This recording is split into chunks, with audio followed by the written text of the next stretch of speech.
장기 공급 계약이 무조건 긍정적인 이슈다라고 보고 있습니다. 네. 다만 이제 메모리 업체들이 전방 이 서버 기업들과 AI 기업들과 체결하는 장기 공급 계약은 중요한 변수가 무엇인가 하면 AI로 대폭 성장하는 기업, AI 때문에 망할 거라는 산업. 시장의 오해가 큰 부분도 있고요. 오히려 AI로 더 큰 기회를 삼는 기업들도 IT 투자 최고의 길잡이 호돌이 우황재 작가와 함께하는 AI 시대 숨은 수혜 찾기 특강. 고민하면 늦습니다. 고정 댓글을 참고하세요.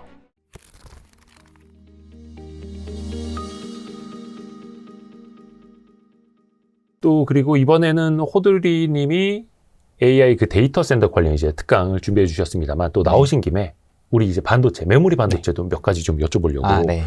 삼성전자 1분기 실적이 뭐 57조 원. 예. 어마어마했죠. 엄청나죠. 그러다 보니까 이제 눈높이가 계속 올라가기 시작을 했습니다. 네. 최근 실적을 좀 어떻게 보셨는지 총평부터 좀 해주세요. 일단 어닝 서프라이즈가 서프라이즈하게 났는데요. 저는 개인적으로 이번 어닝 서프라이즈를 굉장히 신기하고 놀랍게 봤습니다. 그 이유가 무엇인가 하면 네. 사실 삼성과 하이닉스의 어닝 서프라이즈는 네. 본래 호황 사이클이 이제 시작되는 시기에 항상 큼직하게 발생을 하는 게 일반적이었습니다. 호황 사이클 초입에 어닝 서프라이즈가 큼직하게 발생하고 이후에 이제 서프라이즈 규모가 작아지는 게 일반적이었는데 역시나 이번에도 이미 작년, 재작년에 걸쳐서 서프라이즈가 이미 한 차례 크게 나타나 왔어요. 우리가 이제 호황 구간 본격적으로 시작한다라는 의미를 알리고 시작했다라는 겁니다. 그런데 이제는 자꾸만 서프라이즈의 규모가 슬슬 줄어드는 그런 모습을 나타내는 게 과거 반도체 사이클의 일반적인 모습이었을 텐데 네. 이번에는 갑자기 또 더 큰 규모의 서프라이즈가 짠하고 엄청나게 크게 짠하고 나타났던 것이죠. 그러니까 서프라이즈가 끝이 아니라 네. 더 그 예고편이었다는 거예요? 예고편이라기보다는 개인적으로 이런 생각이 듭니다. 우리가 흔히 이번 반도체 호황 사이클은 과거보다 길어질 것이다라는 이야기를 좀 당연하게 생각해 왔지 않습니까? 보통은 반도체 사이클의 호황 구간이 2년 반에서 3년 반 정도 갑니다. 네. 그런데 이제 지금 예측이 나오기로는 증권사 리포트에 따라 다르지만 증권사 애널리스트 분들에 따라 다르지만 한 6개월에서 9개월 정도 길어질 거라 예상하시는 분들도 계시고 최소 1년 이상 길어질 거라고 예상하는 분들도 계시죠. 그래서 4, 5년 정도의 호황 사이클을 장담하는 그런 모습들이 나타나고 있는데요. 개인적으로는 당연히 이처럼 사이클이 길어지면 초입 구간도 길어질 거 아니겠습니까? 즉 사이클의 초반, 중반, 후반으로 나눴을 때 초반도 길어지고 중반도 길어지고 후반도 길어지겠죠. 그러면 이 초반이 길어지는 그러한 모습을 지금 이 서프라이즈가 좀 나타내고 있는 것이 아닌가 그렇게 생각을 하고 있고요. 그런데 이처럼 초반 구간도 자연스럽게 길어지는 구간에서 이러한 서프라이즈가 짠 하고 나타나지 않았나라고 생각이 들고요. 또 한 가지는 개인적으로 이 서프라이즈를 보면서 좀 느꼈던 점이 사실 요즘에 뭐 디램 업황 좋아요, HBM 잘 팔려요 다 알고 있지 않습니까? 요 와중에는 서프라이즈 가운데는 또 낸드의 서프라이즈도 숨어 있었습니다. 낸드 플래시도 드디어 가격이 본격적으로 급등하고 이 효과를 지금 시장에서는 잘 인지하지 못하고 있었는데 이러한 낸드 시장에서의 생각보다 양호한 실적도 이 서프라이즈에 반영이 되면서 또 우리나라의 일부 소재 파츠 기업들도 좀 긍정적인 흐름을 나타내게 되지 않았나 이런 요인들을 개인적으로 좀 생각하고 있습니다. 근데 이게 항상 이제 성에 차질 않아요. 네. 샌디스크라든지 뭐 심지어 이제 마이크론 올라가는 거에 비하면 네. 물론 이제 이란 전쟁이라는 외부 변수가 있기는 했지만 네. 삼성전자, 하이닉스가 보여주는 어닝 서프라이즈 또 실적 추정치가 계속 올라가는 거에 비하면 주가는 거기에 못 맞춰서 올라가는 것 같다라는 느낌 어떻게 저만 드는 겁니까? 뭐 사실 저도 뭐 실적에 비해서 주가가 못 가는 아쉬움 당연히 어느 정도는 느끼고 있습니다만 사실 개인적으로는 이런 생각도 듭니다. 저희가 실적이라는 숫자를 보는 것도 중요하지만 인간의 심리를 보는 것도 중요하고 수급을 보는 것도 중요하다고 생각하는데요. 월봉으로 우리나라 반도체 기업들의 그래프를 봤을 때 엄청난 급등 그래프가 나왔는데 상식적으로 이게 안 쉬고 이게 지속된다고 생각하기엔 조금 위험함이 있지 않습니까? 개인적으로는 좀 쉬어가는 구간이 자꾸 반복이 되다 보니까 좀 못 오르는 것 같은 느낌이 드는 것이지 방향성은 아직은 변함이 없다라고 개인적으로 생각을 하고 있습니다. 따라갈 거라고? 미국 기업들을 따라갈 수밖에 없다라고 보고 있고요. 사실 샌디스크는 조금 예외입니다. 워낙 못하다가 급격하게 잘하게 되었으니까. 그러니까 최근 1년 동안 샌디스크 주가 상승률이 3000%더라고요. 물론 이제 시총이 그렇게 올랐어도 우리나라 돈으로 이제 200조 원이 안 되고 뭐 이제 하이닉스 뭐 한 3분의 1? 뭐 이 정도밖에 안 되기는 합니다만 좀 아쉽기는 해요. 그래서 재평가를 받을 수 있는 요인 중에 하나가 장기 공급 계약이라는 거잖아요. 예. 삼성전자, 하이닉스, 주총에서도 다 이야기를 했고 네. 추진 중이라는 기사가 나왔고 네. 근데 또 장기 공급 계약 소식에도 어떻게 보면 주가는 좀 무덤덤한 네. 거 아닌가라는 생각이 들고요. 개인적으로는 요 발언이 일단 첫 번째, 예. 이 시기에 지금 할 이야기가 아닌데 저도 좀 굳이 꺼낸다는 점. 그리고 두 번째는 네. 많은 분들의 의견과 좀 대치될 수 있기 때문에 들으실 때 좀 불편하실 수 있지만 그래요? 긍정적인 결론으로 끝내겠다는 점 미리 설명드리겠습니다. 처음만 빌드업이 듣고 필요합니까? 바로 그냥 악플 남기시는 분들이 요즘에 날로 들고 있기 때문에 요즘에 또 이 네. 영상을 AI로 요약해서 보신 분들 계세요. 예. 그러면은 사실 AI도 컨텍스트, 맥락이 되게 중요하잖아요. 네. 근데 그거 다 잘라내고 요 맞습니다. 부분만 AI가 요약을 해서 네. 진짜 출연자가 이렇게 얘기한 것처럼 네. 그 사람들이 다 야 누가 이렇게 말했대 라고 네. 그것만 넘기는 거예요. 네. 영상을 다 보셔야 되는데 들으셔야 되는데 맞습니다. 그게 네. 좀 많이 안타까워요. 그래서 좀 조심스레 이야기를 하자면 장기 공급 계약이 일단 첫 번째로 저는 무조건 긍정적인 이슈다라고 보고 있습니다. 네. 저도 똑같이 긍정적이라고 생각해요. 다만 이제 뭐 뉴스 기사 등에서 보이는 다른 의견들과 비교하면 약간은 보수적인 관점도 있습니다.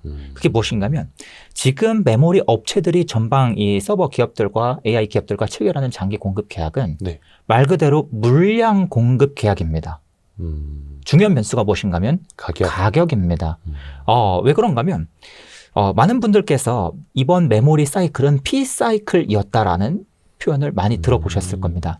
이게 무슨 뜻인가면 삼성과 하이닉스의 이 제품 판매 가격이 엄청나게 급등하면서 이들 기업의 실적이 급등했죠. 네. 그런데 공급 물량은 크게 늘어나지 않았음에도 가격만으로도 실적이 엄청나게 증가했고 그렇죠. 가격만으로도 주가가 엄청나게 가파르게 올랐던 겁니다. 이게 이제 Q사이클로 간다라고 전 작년부터 이야기를 했던 것인데 아무튼 간에 이처럼 가격이 급등하게 되면 무슨 문제가 생기냐. 우리가 지금 뭐 구글 같은 기업에 장기 공급 계약을 체결했어요. 오픈 AI 같은 기업에. 네. 근데 메모리 가격이 뛰잖아요. 네. 그럼 우리는 과거에 계약 때 체결했던 그 낮은 가격으로 제품을 공급하냐? 그렇지 않다라는 겁니다. 요 계약서에는 어떤 조항이 들어가 있는가? 대체로 분기마다 또는 반기마다 일 겁니다. 기업마다 계약이 다 다르겠지만 그렇죠.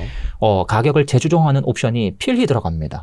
지금 장기 공급 계약은 가격 옵션이 아니라 물량 옵션이에요. 가격 옵션도 있기는 있어요. 그래서 어떤 이슈가 생기냐면 만약에 메모리 가격이 너무 급등해서 오르게 되면 시장 가격이 오르게 되면 네. 우리가 니네한테 장기 공급을 할 때 요 단가도 특정 기간마다 계단식으로 올린다라는 조항이 들어가 있다는 거죠. 달리 반대로 이야기하면 만약에 혹시나 뭔가 부정적인 이슈가 생겨서 메모리 가격이 급락하게 되면 그때는 가격을 낮춰야 된다는 겁니다. 물론 이 옵션에 장기 공급 계약 조건에 가격 조항이 들어가 있기는 합니다.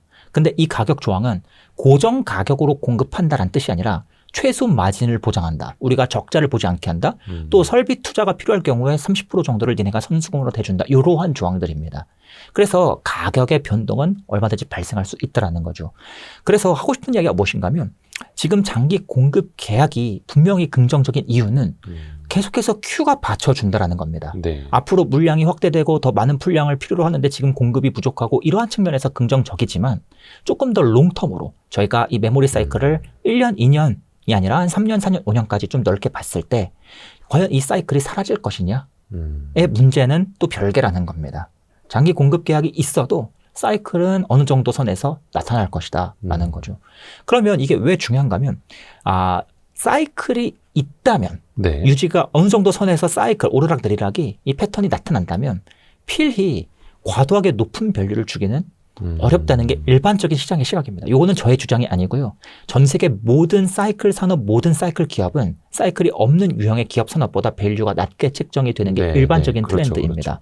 다만 여러분 제가 긍정적이다라고 그럼에도 불구하고 긍정적이다라고 말씀드리는 이유는 장기 공급 계약이 어느 정도 마진 방어를 해주기 때문에 과거처럼 급격하고 드라마틱한 사이클보다는 이 사이클의 진폭이 줄어드는 모습으로. 완만한. 저도 그래서 개인적으로 긍정적이라고 생각하는 이유가 무엇인가 하면 사이클 유형의 기업들 안에서 또 살펴보면 사이클이 큼직한 기업들보다 사이클이 상대적으로 완만한 기업들이 상대적으로 밸류가 더 높게 책정됩니다. 밸류가 비례관계에 있어요.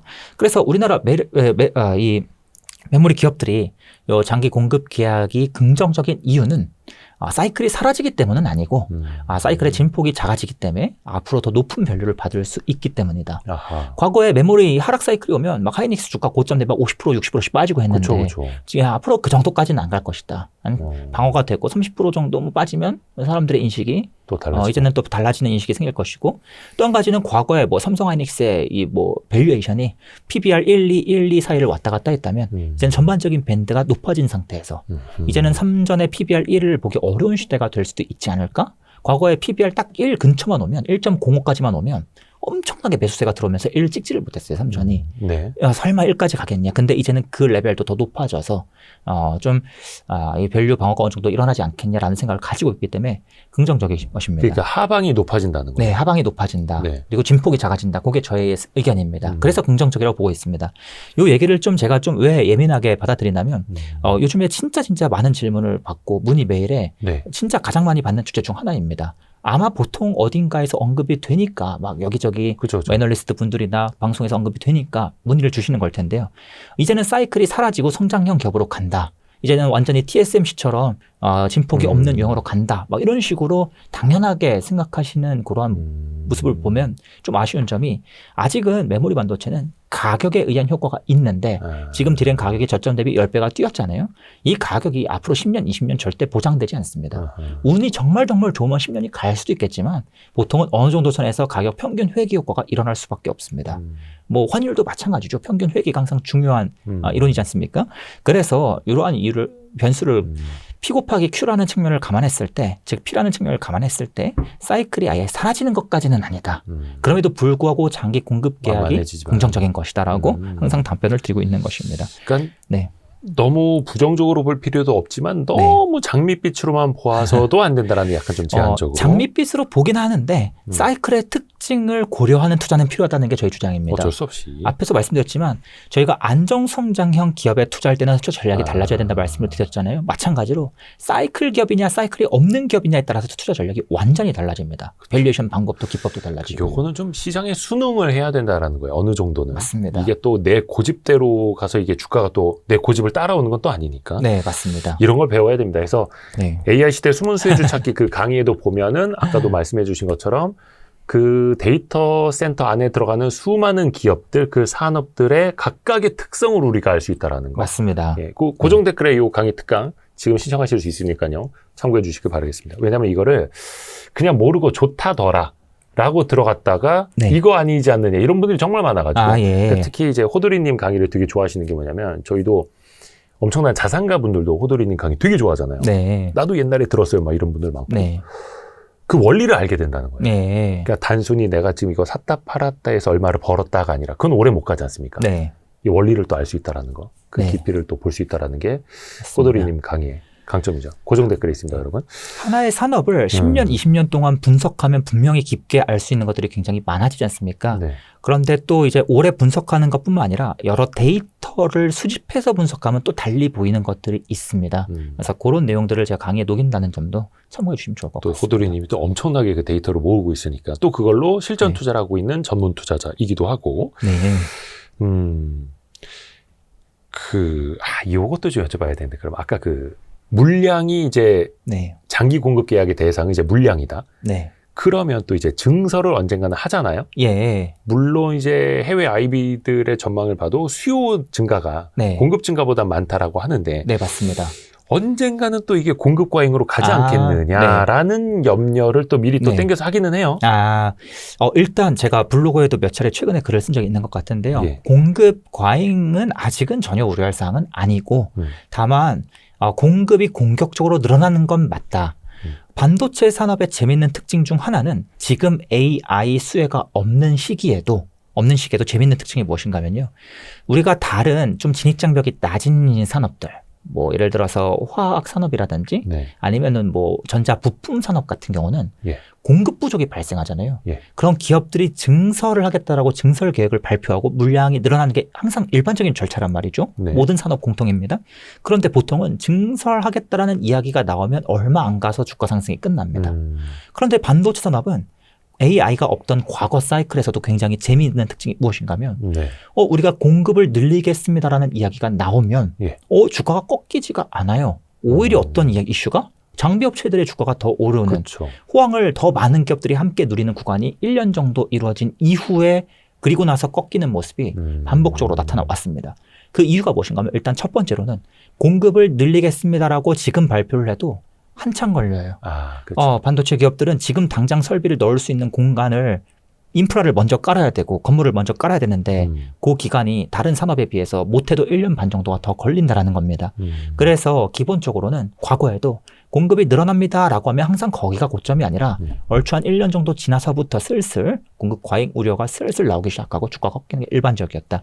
그런데 이제 더 재밌는 특징은 특히 이번 사이클은 또 한 가지는 수요가 워낙 가파르게 급격하게 증가하는 구간임에 더해서 또 한 가지는 요 HBM이라는 녀석의 특징이 있습니다. 아마 지난 방송 출연 때도 말씀을 드렸던 것 같은데요.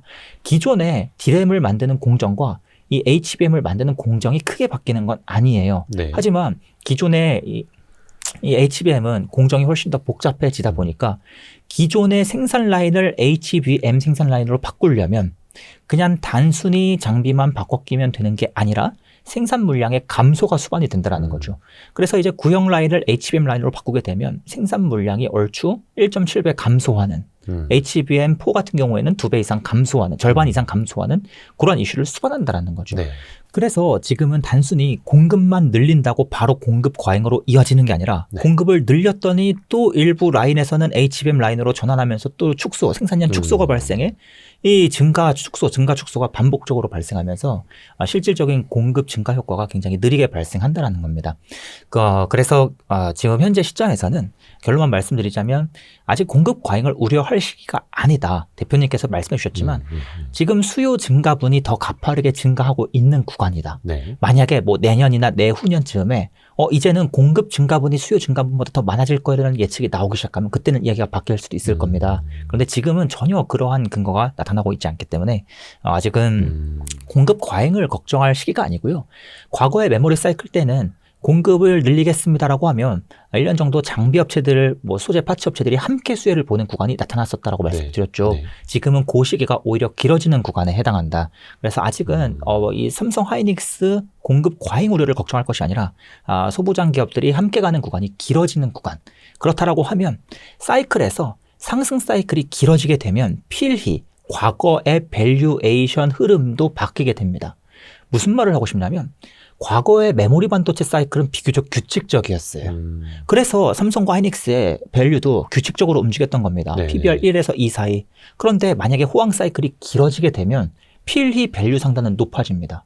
반대로 호황 사이클이 짧아지는 그런 사례들은 필히 밸류 상단이 낮아집니다.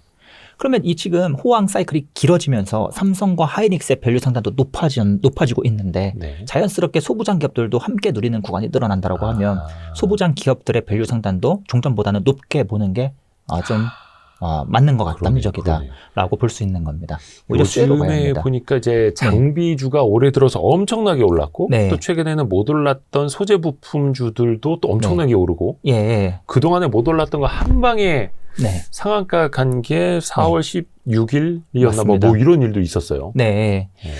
개인적으로는 조금 아쉽기도 한 게 작년 한 중순부터 지금 반도체 메모리 사이클이 자꾸 다들 P 사이클이라고 주장하지만 내년 즈음부터는 Q 사이클로 바뀌게 된다. 그러면 주가는 1년 정도 선반영해서 움직이기 때문에 그걸 지금부터 대비해야 하고 지금부터 소부장 기업들 점점 비중을 늘려야 된다라고 계속해서 이야기를 했었거든요.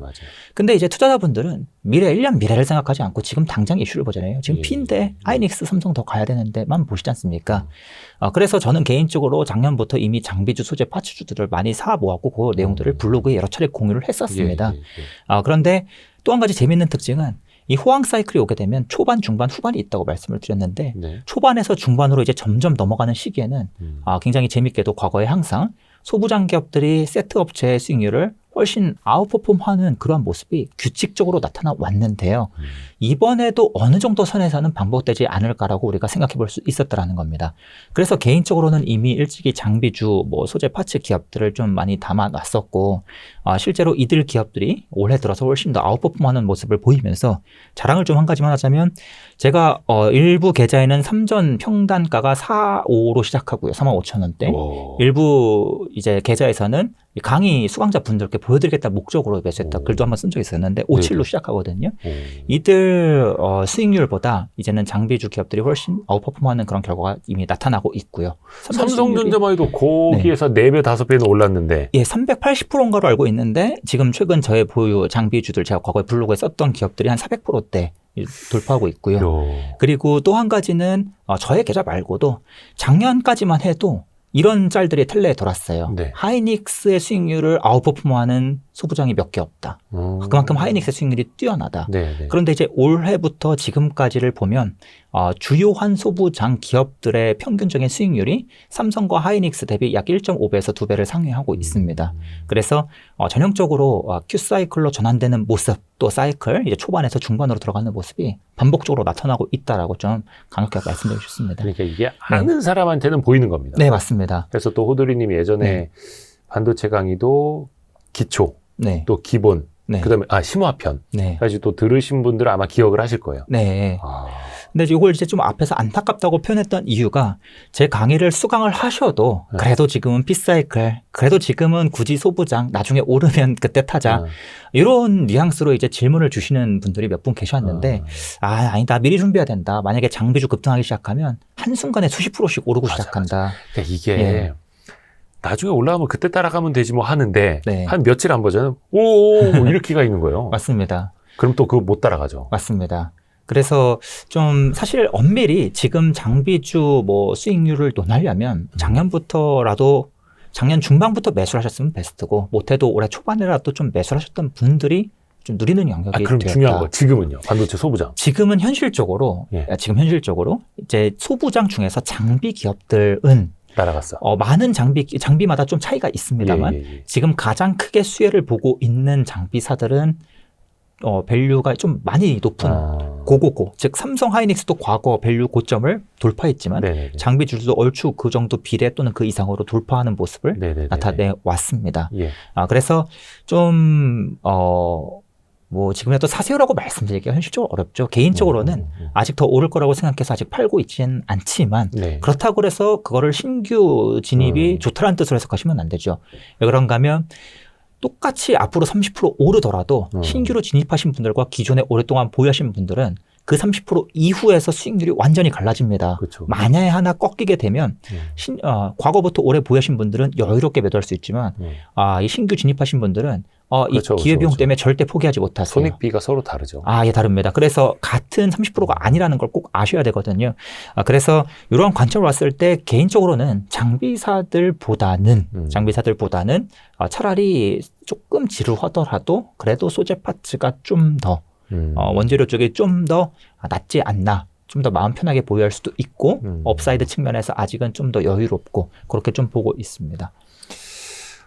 재밌습니다. 네. 사실 호돌이님 이야기 듣다 보면은 약간 이제 투자의 그림이 그려지는 예. 사이클도 그려지고 네. 기업들도 머릿속에 떠오르고 하면서 네. 이게 사실 어느 한 번 딱 듣는다고 이게 또 몸에 배이지는 않아요. 네, 맞습니다. 어느 한 순간 무슨 뭐 강의 하나만 수강했다고 뭐 투자의 달인이 되겠습니까? 사실 그런 일은 이제 있을 수도 없고. 그래서 호돌이님 강의가 좋은 게 그런 거예요. 그 머릿속에서 산업을 그릴 수 있고, 네. 기업을 그릴 수 있고, 네. 그 사이클을 이해할 수 있고, 사이클별, 산업별, 기업별 특성을 또 이해할 수 있다라는. 예. 한 가지만 말씀드리자면 그러한 강의 중에 의견을 드릴 때 뭐 저희 주관적인 의견도 말씀을 드리지만 저는 정말 많은 방대한 데이터를 수집해서 분석해 왔고 그런 데이터를 중심으로 많이 설명을 드립니다. 근데 그러한 내용들을 특히 많이 좋아해 주시는 것 같아요. 그렇죠. 제 의견만 물어보시는 경우도 있긴 하지만 특히 이런 데이터 기반의 내용들, 사이클의 특징, 과거에 뭐 사이클이 짧아질 때와 길어질 때 밸류가 어떻게 달라지는지 이러한 내용들을 좀 많이 말씀드리는 그렇죠. 편입니다. 그냥 그 감이 아니라 사실은 의견은 데이터에서 나오는 거죠. 네, 맞습니다. 또 그 경험에서 나오는 거고. 네. 그래서 이번에는 저희가 호돌이님이랑 AI 시대 숨은 수혜 주찾기, 특히 이제 데이터 센터, 네. AI 인프라에 초점을 둔 그 강의를 진행을 하니까요. 바로 이 책자입니다. 이거 신청하신 여러분들께 책으로 직접 발송을 해드립니다. 고정 댓글에 있으니까요. 그거 타고 들어가셔서 신청해 주시면 됩니다. 그래서 이번 강의도 잘 듣겠습니다. 예, 감사합니다. 호돌이님, 우황재 작가였습니다. 고맙습니다. 예, 감사합니다. 고생하셨습니다. 감사합니다. 고생하셨습니다. AI 산업, 당신이 몰랐던 더 큰 시장이 있다. 데이터 센터 시스템, 설비, 그리고 이제 뭐 가상망까지 AI로 대폭 성장하는 기업, AI 때문에 망할 거라는 산업. 시장의 오해가 큰 부분도 있고요. 오히려 AI로 더 큰 기회를 삼는 기업들도. IT 투자 최고의 길잡이 호돌이 우황재 작가와 함께하는 AI 시대 숨은 수혜 찾기 특강. 고민하면 늦습니다. 고정 댓글을 참고하세요.